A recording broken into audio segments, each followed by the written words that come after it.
Hello po mga kababayan, this is Nancy Bicolana uli. Dito na naman tayo, kahit pasulput-sulput lang talaga. Ngayon naman po ang pag-uusapan natin, siyempre, alam na nating lahat ito, pero magkukomento pa rin ako dito sa dahilan na naman ni Senator Lacson kung bakit pinagpaliban na naman po mga kababayan itong pagdinig sa Blue Ribbon hearing na dapat na inimbitahan itong si Manong Chavit Singson, di ba? Ito pong si Senator Lacson, hindi ko po talaga alam kung totoo na yung mga pinagsasabi niya noon. Puntahan muna natin ito ha. Hindi bang sabi niya, ito ay kinuha natin kay,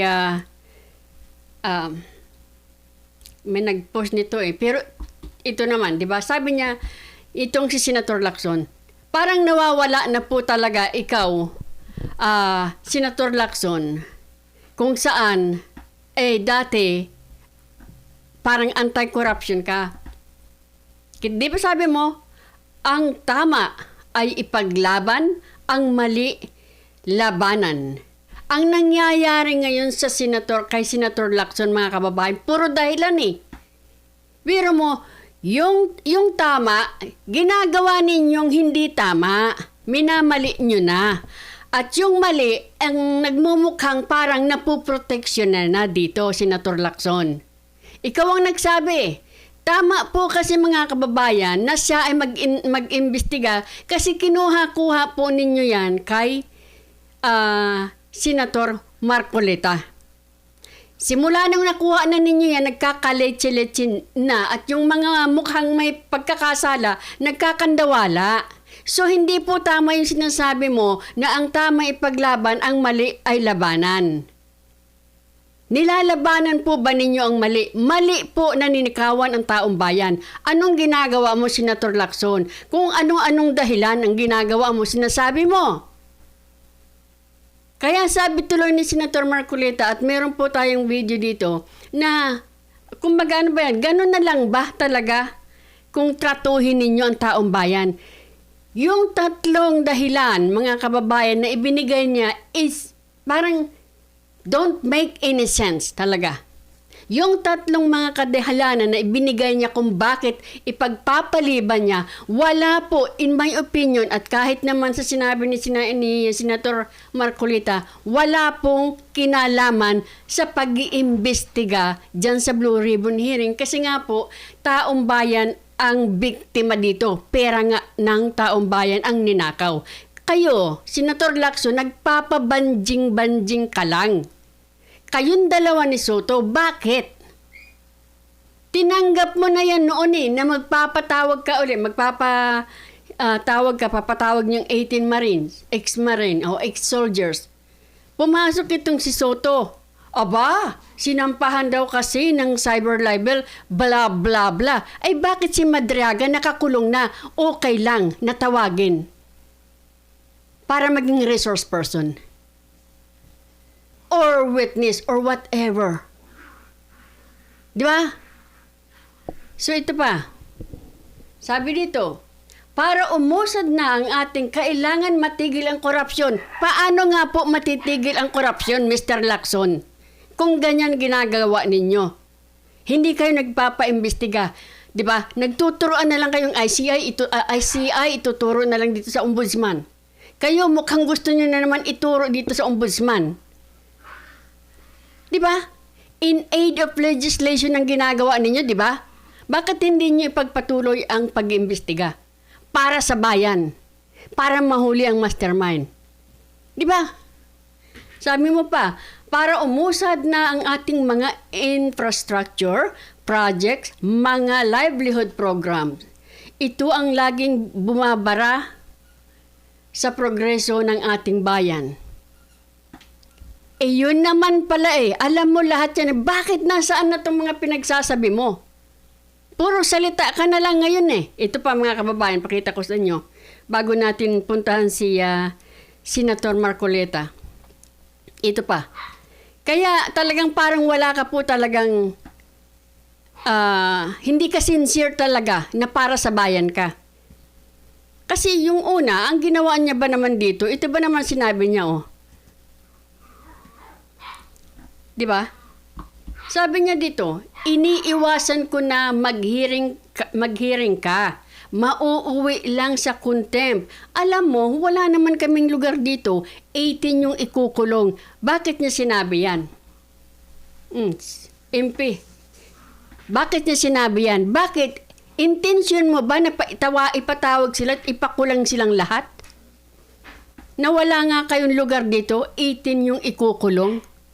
Bakit yun agad ang sinasabi nito ni Lacson? Noon nung naglabasan yung ex-soldiers, di ba? At saka pa mga kababayan, di ba? Wala talagang hindi talaga sincere itong si Senator Lacson kung sa opinion ko. Kasi puro siya dada eh. Puro reklamo. Puro dahilan eh. Itong dahilan niya sa 18 ex-soldiers.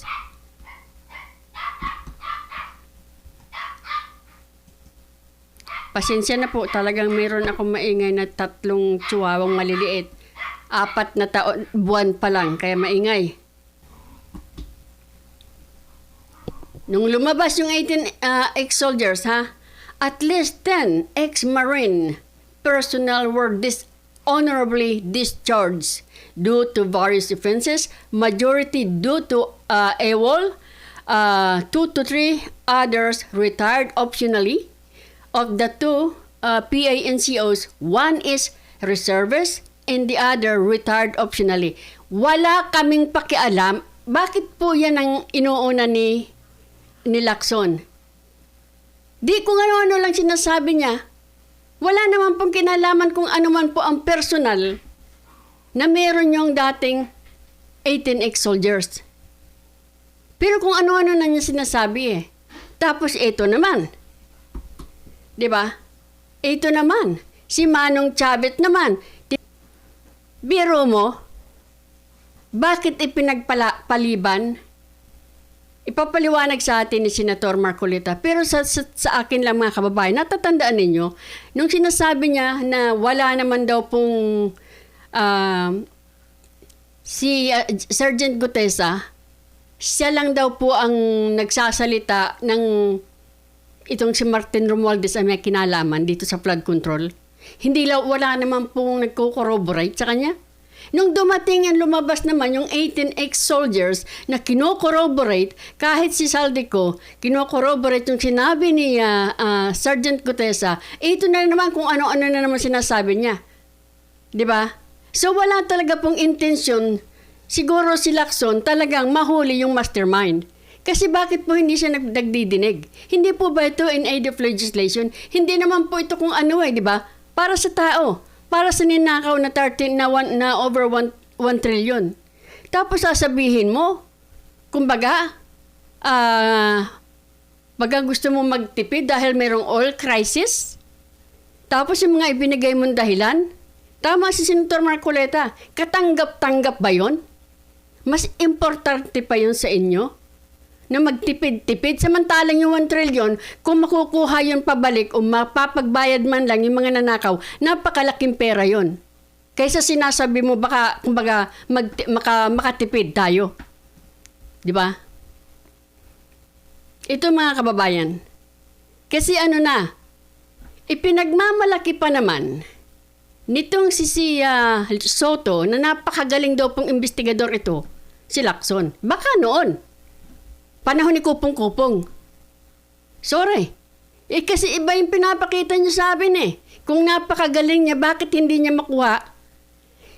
Yung mga tao na po na nagtuturo, yung mga ebidensya nang lumalapit sa'yo, parang iwas ka naman ng iwas kung ano-anong dahilan sinasabi mo. Diba?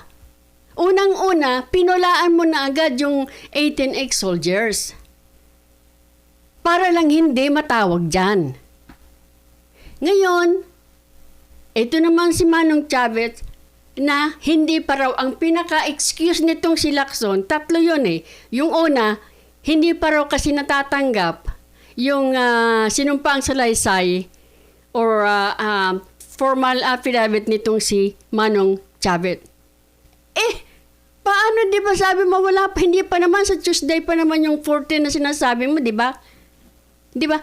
Sabi mga kababayan kasi, nagpadala daw po ng sulat itong si Lacson kay Manong Chavez para sabihin na ito, ganito, ganyan, dalahin mo dito yung affidavit mo sa ganitong petsa, February 7 by 5 o'clock ng afternoon. Aba, February 7 din, dinifer nitong si Lacson ang pagdinig. Bakit ganon, mga kababayan? Pinagluloko yata tayo nito ni Lacson eh. Umalis ka na lang po dyan. Umalis ka na lang. Niloloko niya na lang yata ang tao eh. Ito mga kababayan, pakinggan natin. Ang dami pong dahilan. Pag gusto may paraan. Pag ayaw, ang dami ni Lacson na dahilan. Di ba? Ayaw niyong ipatawag yung 18 ex-soldiers? Why? Because na-mention doon si Soto? Di ba? Tapos si Soto din ang nagsabi na, teka muna, baka hindi silang ipatawag kasi mayroon sinampahan sila ng cyber libel eh. So what? Yun nga mga nakakulong pinagtatatawag ninyo eh. Wala kayong problema eh. Doon sa nakaraang Quadcom, halos lahat ng mga nakakulong, halos lahat na may drug issues pa. Yun ang mga ginagawa ninyong witnesses, resource person. Pero itong mga ex-soldiers, di ba? Very selective. Nakakamangha. Nakakapikon. Dahil hindi ito para sa inyo, Lacson, Soto. Kayo naman kasi nandiyan sa Senado, ba't hindi nyo pa kasi palitan yan? Hindi naman para sa bayan ang ginagawa nila, in my opinion. Di ba? Pakinggan po natin si Senator Marcoleta, mga kababayan. Ito.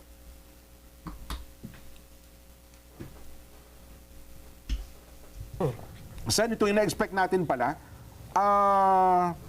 Dapat po sa 14 ng buwang ito, ina-expect natin, nahaharap po sa Blue Ribbon Committee si dating Governor Chavit Singson. Pero ang binabasa naming balita kanina ay hindi daw po matutuloy. Sa Martes dapat. Dapat sa Martes, hindi daw po matutuloy ang pagdinig ng Blue Ribbon Committee. Ibig sabihin, Ano ba? wala naman? Oo. Postpone? Wala. Bilang miyembro ho ng Blue Ribbon Committee, ano ba nangyari? Inaabangan namin eh. Parehong totoo yung sinasabi nyo. Okay. Inimbita talaga si Chavit. Gov Chavit. Aha.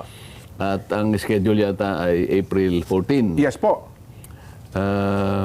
At totoo rin na sinabi nyo na dinifer yun until Opo. further notice. Okay.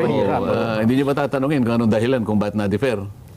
Ay, ano nga ho ba? Hindi, kasi tinanong ko, tumawag kasi sa akin yung isang kakilala namin, tinatanong niya, bakit na-defer? Sabi nga gano'n. Hindi ko alam, sabi ko, mabuti pa, di tawagin mo si Opo. Gov Chavit para malaman natin. Okay. So, siya Tama kasi yung naman. inimbita. Yung imbitasyon kasi base doon sa aking privilege speech, isa siya sa mga sinabi ko doon na isa sa mga dapat na iharap mo at tawagin sa hearing. Opo, Kung tama kayo. maalala ninyo, yung aking privilege speech ay tungkol sa mga tao na maaring pagkunan ng maraming ebidensya Opo. para ma-resolve natin kako itong napakalaking nakawan na nangyari sa ating bansa. So, nagsimula ko kay Yusek Bersamin, Adrian Bersamin, Gov Chavit Singson, sinabi ko rin si Yusek Jojo Cadiz, sinabi ko rin si Saldico, Opo. na po pwede naman siyang humarap kahit sumlang kao kapag kasi nakapagpadala sa atin ng isang apostilled na sworn statement. Pagkatapos kako ay hindi pwedeng hindi mo naman iharap para maimbestiga rin natin si former Speaker Martin Romualdez. Ayan, opo. At pagkatapos nga kako, itong 18 ex-soldiers Opo. na lumantad kamakailan. So, mula doon sa pagtatalong yon, bigla na lang inimbita si Gov Chavit. Aha, okay. O, yun ang pagkakaalam ko, 14. Pagkatapos nga, na-defer nga. Tinanong ngayon, nalaman ko na nakakuha siya ng sulat eh. Yung sulat na, yung sulat na imbitasyon na for April 14 at saka yung sulat naman na dinidefer. Si Gob Chavit po ito tinutukoy nyo? Si Gob Okay Chavit. po, okay. Oo. Oo.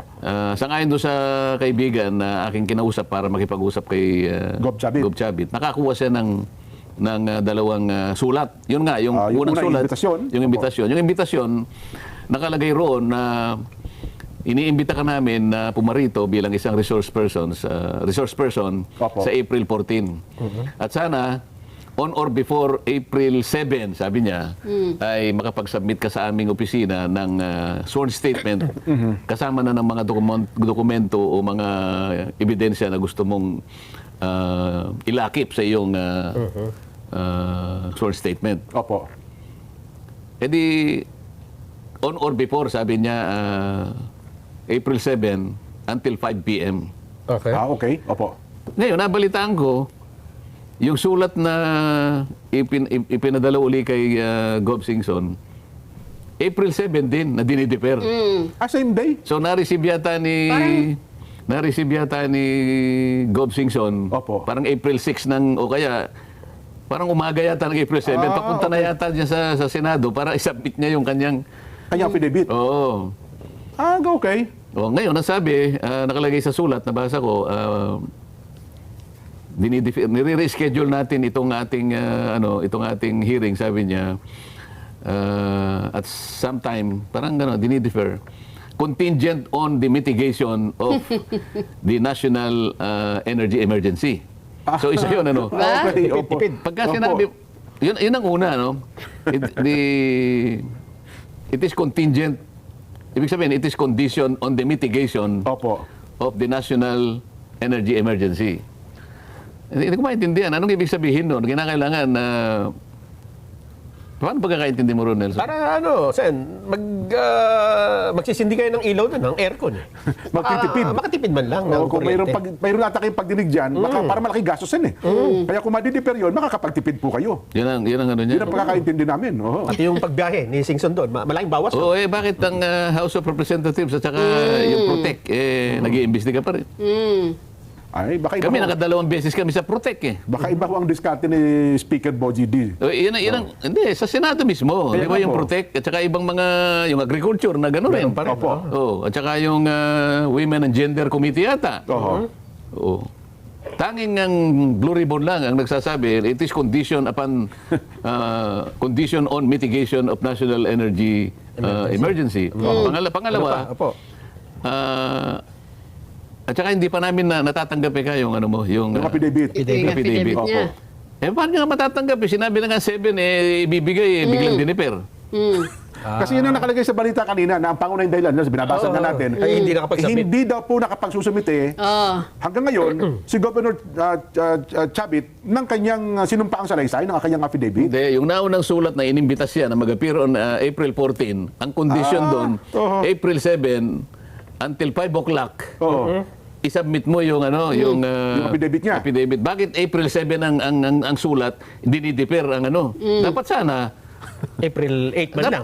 dapat sana April 5 man lang, April 6. Oo. May pasabi na. Papunta na raw yung yung mama, dala-dala yung kanyang sworn statement at mga dokumentong yung pala nakalakip doon. katotohanan doon, oo. Yun ang pangalawa. Opo. Pangatlo, sabi niya, and further review of the partial report O yun, isa pa, kasi wala pa rin pong pumipirma. and signature of the members. Apat pa lang daw po pumipirma sin. Kailangan daw siyam eh. Teka muna, Para wala kinalaman. halimbawa ako, paano mo ako mainggan yung pumirma doon? Sinabi ko na nga, ito yung mga taong ito, dapat na iharap mo muna sa Blue Ribbon Committee dahil sila ay potential sources ng evidence. Saka ano naman klase yung ginawa mong pag-iimbestiga sa hearing? Parang namili ka lang naman kung sinong dadalhin. At saka anong kinalaman?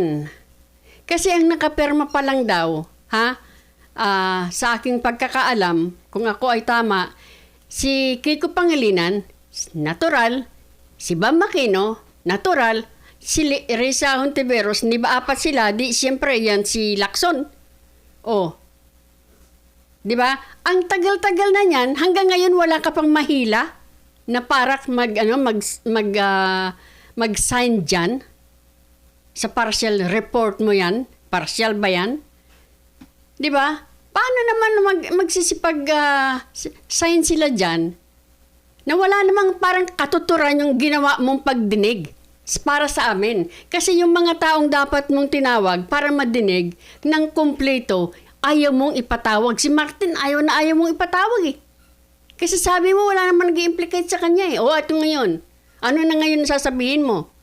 Nasasampahan na daw itong si Martin Romualdez at itong si Chis Escudero ng ombudsman. Ano na ngayon sasabihin mo? Paano mo na ito mapoprotektahan, Lacson? Kasi hindi ko sinasabing yun ang gawa mo ha, pero parang ganun lumalabas eh. Panay ilag mo eh. Di ba? Iyon nga mga kababayan na sinabi ni Saldico na nagpa-insert itong si Bongbong Marcos. Agad dumipinsa itong si Lacson. Hindi daw totoo yun. Imposible daw na magkaroon ng insertion dyan sa bicameram. Bakit hindi na lang daw sa NEP? Pagkatapos binawi ni Lacson din at saka ni Soto. Oy, totoo pala. May 100 billion insertion. Pero, di ba? Agad-agad po siyang nagdidepensa bago pa man mag-interview.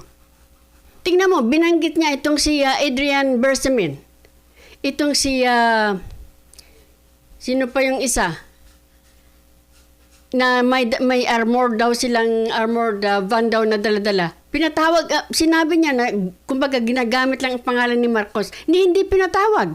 Naglulukuhan eh. Diba? Oh, siya na mismo nagsabi. Kahit wala siya, ha? Sa palagay ko, ito si Lacson, walang personal knowledge ito. Lahat ng nalalaman niya galing doon sa number 1 na ginawa nilang yung nasa Witness Protection Program na si dating Yusek Bernardo. Nakala mo, lahat ng sinabi niyon ay totoo, ay isa rin namang nangurap din naman siya, hindi ba? Yun, ang pinaniniwalaan ninyo. Para sa ganun, makita natin talaga. Mapagsino natin. Correct. Matukoy natin talaga kung sino-sino ang may kinalaman dito. Lalong-lalo na ang pinakautak ng napakalaking nakawang ito sa buong kasaysayan ng ating bansa. Tama naman mga kababayan. Sa ganitong ginagawa mo, Lacson, lalong hindi nalilimutan ang pagnanakaw sa trilyon peso nitong mga magnanakaw na to.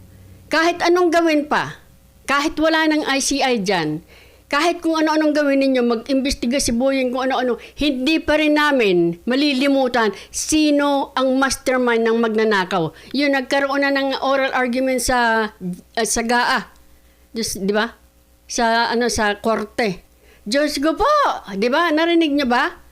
Labas na labas, sobrang pagkadami-daming mga unprogrammed fund. Saan napunta yun? Oh. Kala ninyo makakawala kayo. Itong flood control,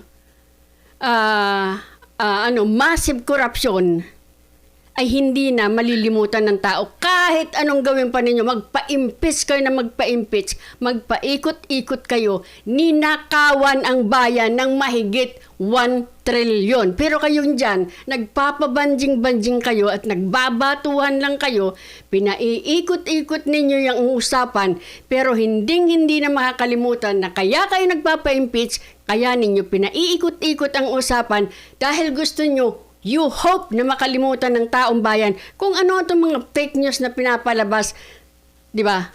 Tungkol dito kay Marcos, yung kanyang health, wala kaming pakialam kung nandyan si Marcos. Trabahuhin ninyo, tulungan ninyo ang taong bayan. Hindi, kung ano-ano pinaglalabas, kakasuhan, blah, blah, blah. Ang daming issues. Yung magnanakaw ang issues dito. Yung magnanakaw.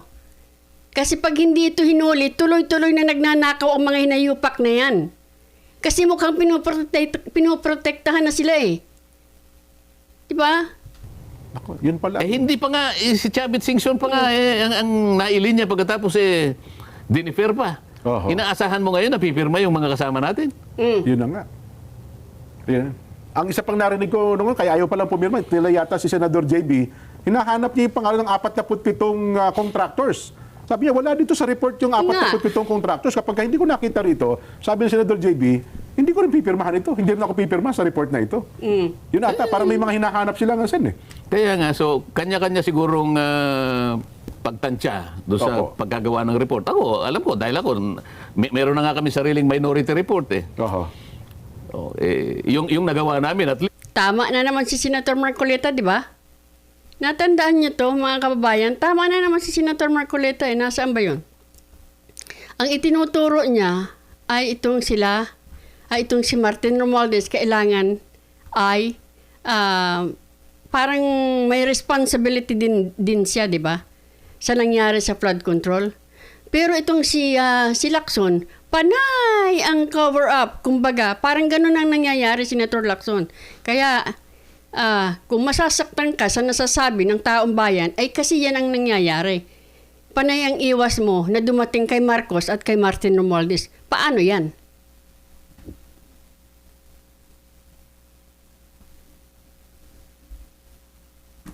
Ito, hindi pa pinalabas ito mga kababayan? Ayan, oh. Diskaya, tinuturo si Martin. Sergeant Cutesa, tinuturo siya. Saldico, tinuturo siya. Pero pagdating kay kay Lacson, wala daw. Nakakapag-implicate dito kay Martin Romualdez. Okay, tuloy po.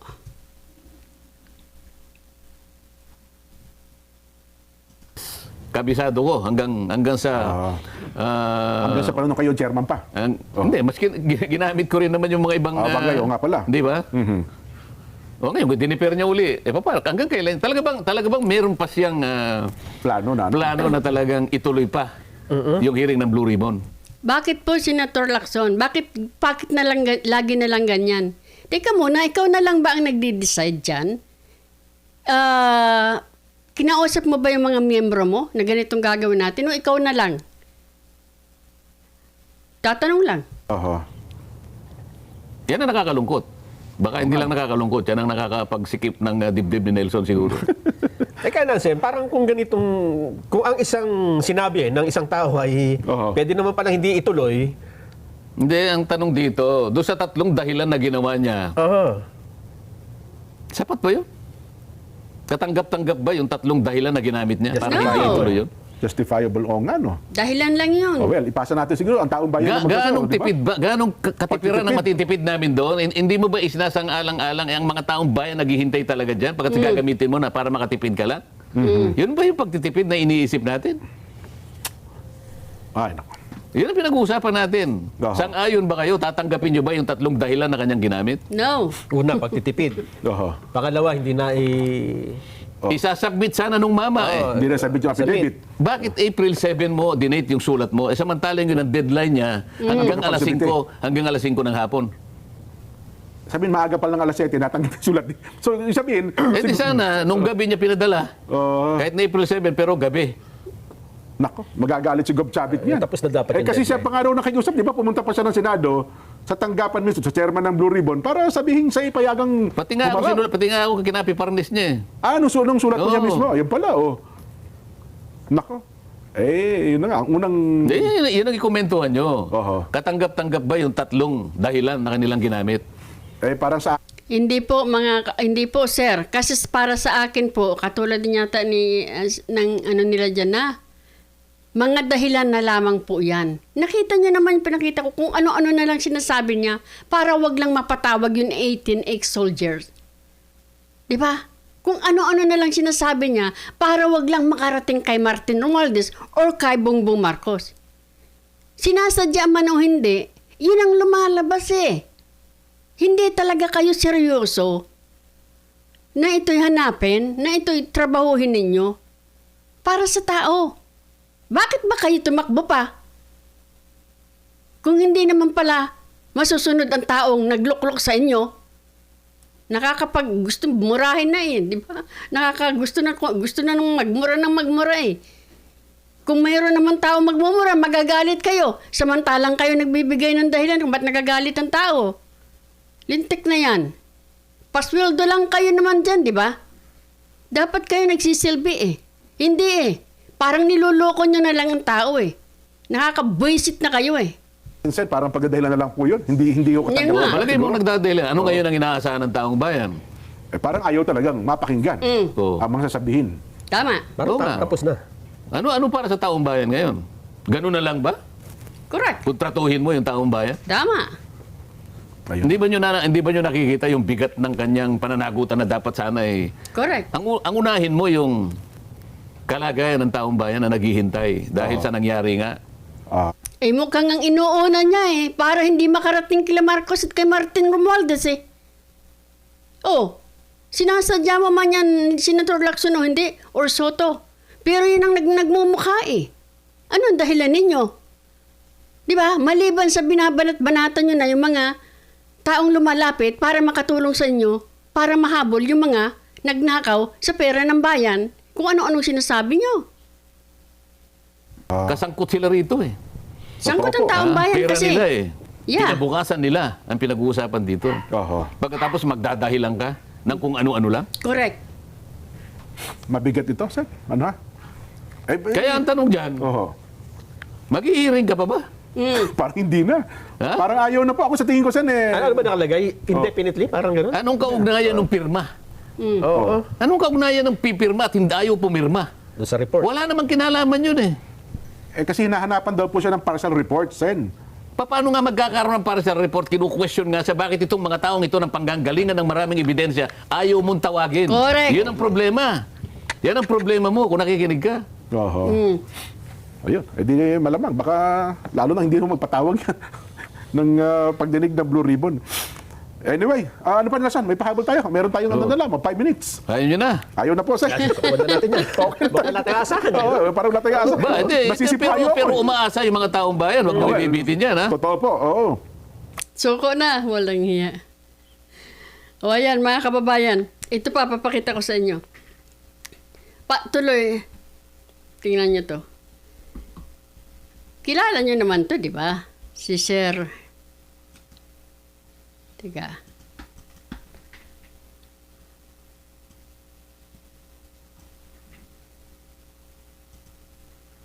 Tingnan nyo to, mga kabayan.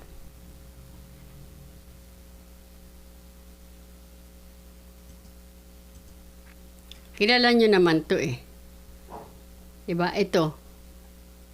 Si Sir Jesus Duque. Diba? Nakakasama-kasama siya ni Manong Chavez. Pakinggan po natin siya.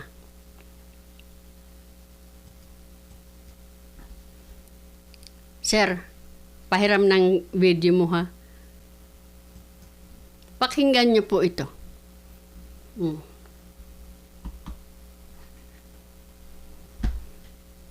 Senator Ping Lacson, bakit ginawa mo namang sangkalan si Manong Chavit? Ha? Ayan o. Lacson defer sa flood control probe. Pending Chavit-Singson affidavit. Oh. Bakit? Di ba ang deadline mo 7? Oh. Ito yung letter mo Oh, ano sabi dyan?